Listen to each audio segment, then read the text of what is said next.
40 minutes in, we pick up pocket aces under the gun +1. I raised to 30. A player named Nick, who went to one of our meetup games at South Point years ago and is now regularly playing 100-100 in Bobby's room, 3 bets to 120. He picked a bad time to do that. Nick just lost a pretty big hand and hasn't reloaded yet. I considered flatting in position to potentially let him fire away into a trap that we set for him. Instead, I play it straightforward with a 4 bet to 300. It's only 2.5 times the size of the 3 bet in order to make calling a very attractive option. It's also an amount that leaves some room for the opponent to put in a 5 bet jam as a bluff if he thinks that we don't have what we're representing, and maybe we'll fold for 620 more. We do have it though. The small blind is suspicious of our play, but he folds what he'd later tell me is 7-6 suited. An hour goes by, we've got ace-5 suited under the gun, the straddles are no longer on as frequently. I raised to 30. A player named Jeff, 3 bets to 110 from the hijack.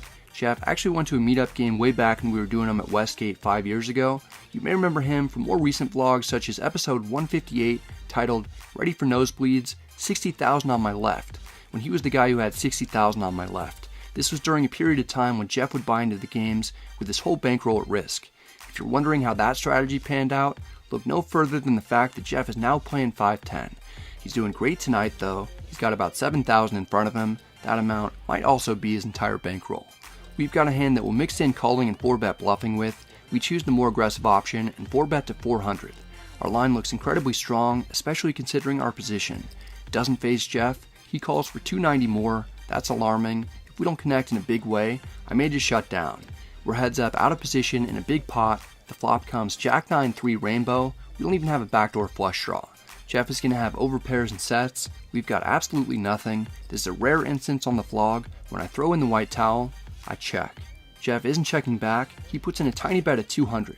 There's very little chance that we're not in extremely bad shape, likely drawing dead to 3 outs or just to a backdoor straight or backdoor trips. Jeff could have a lot of strong hands or even something like ace-king that has me in terrible shape. I fold. It hurts me to quit on a hand like that, but it's the right thing to do. Just giving up. Jeff, what do we have there? Oh, you get a hand for the vlog. Wow. A good hand. Check was folds. awesome. I had ace-5 of hearts. Jeff shows for you guys that he had the trap laid out nicely for me. Luckily, I do well to evade it. Jeff still gets $400 that I torched pre-flop. You know who doesn't have any of my money today though? Nick. When we pick up pocket kings on the button just 15 minutes later.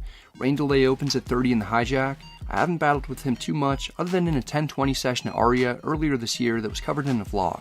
He's got perhaps the best nickname in poker. We're going to be 3-betting. I make it 100 to go. Ordinarily, 100 might be enough to win the pot immediately. Rain delay is ready to play ball though. He 4 bets to 350. The opponent started the hand with 1635. We have him slightly covered. I consider 5-betting, but I don't think that we'll get many worse hands to call. I also think there's a good chance that we're up against pocket aces. We don't want to inflate the pot if we're up against rockets, and we want to make sure that hands like queens and ace-king stay in. I just call for 250 more. I've got a not so great feeling about this one. We're heads up in position. The flop comes 10-8-6 with 2 spades. We've got an overpair to the board, and we're still beating hands like ace-king and queens. There aren't really any hands that rain delay would have 4-bet me with that would have improved on this flop, so the only hand in rain delay's range that we're losing to is still aces. He checks. After seeing that, my confidence in Cowboys raises quite a bit. I bet 300 to entice a hand like ace-king to call one time, though it'll have very few outs. There's no call. After about 40 seconds, rain delay announces that he's all in for 1285 total. My confidence level drops. I could still be up against queens or a hand like ace-king of spades, perhaps another bluff of some sort. I can't fold, but I'm not fist pump getting it in either. Me, I think you just, I call. I think you had me beat, but. Good luck, guys. I probably do currently. Yeah, you have aces? Yeah, that's why I just flatted. Nice hand, nice hand. Must be nice, Dan. I've been waiting for something like this to happen. It's been too long since the last storm. These kinds of losses don't bother me as much when there isn't really anything that I can do differently. When I try to force things or pick bad spots that I could have avoided that cause me to lose money, that's when I get most frustrated with myself. In this instance, I add on for 1300 more and try to move on without getting too flustered. Feels like today may just be my day to get wrecked though. 30 minutes later, we pick up 8-7 suited in middle position. I raise to 30. I predict the Easter Bunny will be skipping the cutoff's house in a few months after he 3-bets to 110. Not a cool move by him. Not cool at all. It At least we can make some big hands with suited connectors. We're still losing. We call for 80 more. It's heads up. We're out of position. The flop comes ace king 7 with 2 clubs and a spade. We've got a pair and some backdoor potential. I check to the cutoff. This is actually a much better flop for the 3-better than in the previous hand because there are 2 Broadway cards out there. The cutoff loves giving us discounts. He downbets to 80. I'm not considering putting in the check raise this time because the cutoff has a major range advantage given that he'll have sets of aces and kings plus ace-king combinations that I won't have. The best hand that I'll have is a set of 7s. It's still too early to give up just yet. I call to see how the turn plays out.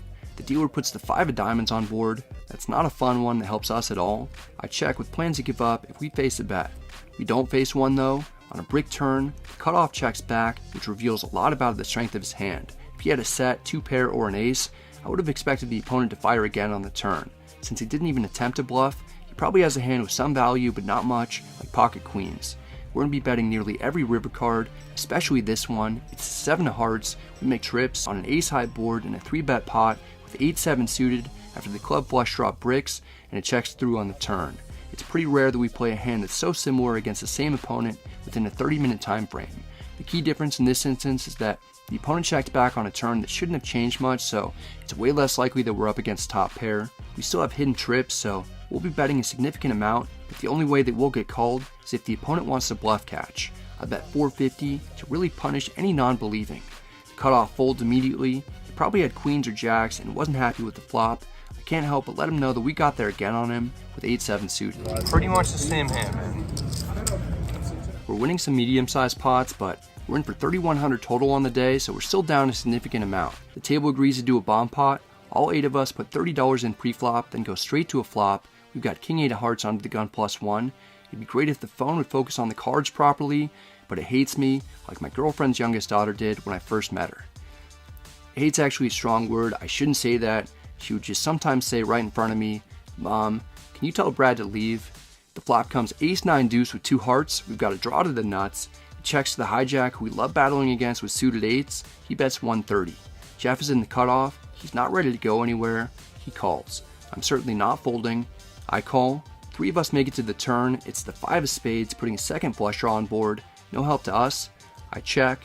The hijack perhaps didn't like getting called in 2 spots on the previous street. He checks. There's very little chance that he has something better than 1 pair. The cutoff checks back. There's no way that he has better than 1 pair either. If we don't improve on the river, we may turn our hand into a bluff. The final card is the 10 of diamonds. The only way that we can win this at showdown is if somehow the other 2 players both happen to have flush draws that didn't make a pair. It seems incredibly unlikely that king high is good, but the opponents left the door open for us to rep a big hand when they checked behind us on the turn. I can have plenty of 2-pair hands, maybe 4-3 hearts or spades that turn to straight, maybe even a set of aces occasionally. As long as neither of my opponents river 2-pair, I should be able to steal this one if I make a bet large enough to fold out 1-pair combinations. I made some big bets with strong hands in recent memory, and even showed my cards when I didn't have to. I attempt to cash in on the credibility that I built up here. 700? 700. The hijack folds right away. We just need to get through Jeff. He suspects something may be up. It feels exactly where you meant to make it, which is polar. Never happened. It's like 9-10 of hearts.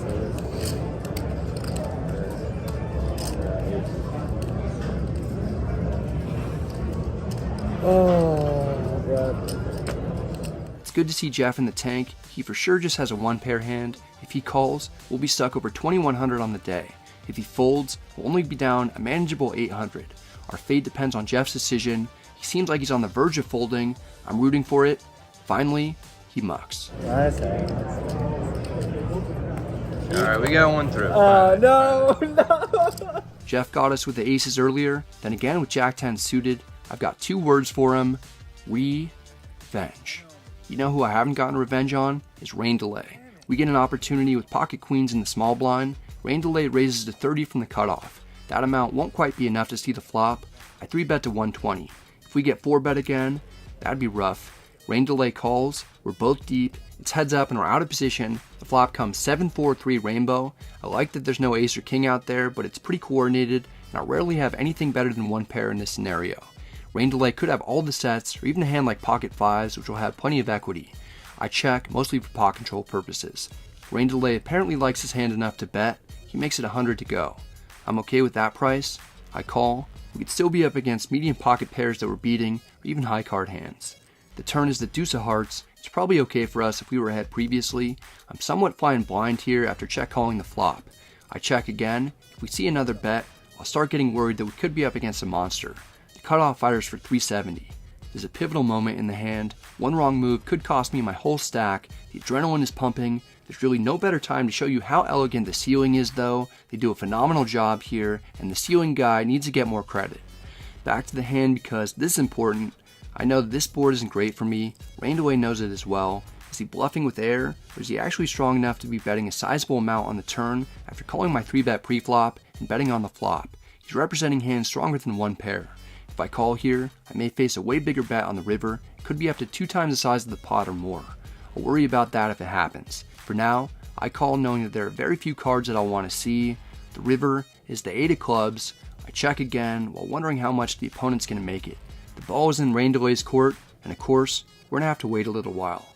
Eventually, we get a miracle check back. We've got to be good. I happily turn over the queens. Rain Delay explains that his hand ended up being too good to fire a third bullet as a bluff. I was kind of excited to see what was going to happen if I bricked off, and I rivered a pair, so... Rain Delay doesn't show the table what he has. He later told me that he had 8-5 suited and made an extremely light 3-bet call pre-flop and almost pulled the trigger on a triple barrel bluff, but had showdown value of top pair, so we checked it back. It's a huge win for us that almost gets us back to even. There's a football game on that I want to watch, so I'm ready to head out with a small loss. Despite Rain Delay winning a lot more from me today than I won from him, he decides to ruin the rack-up shot. No.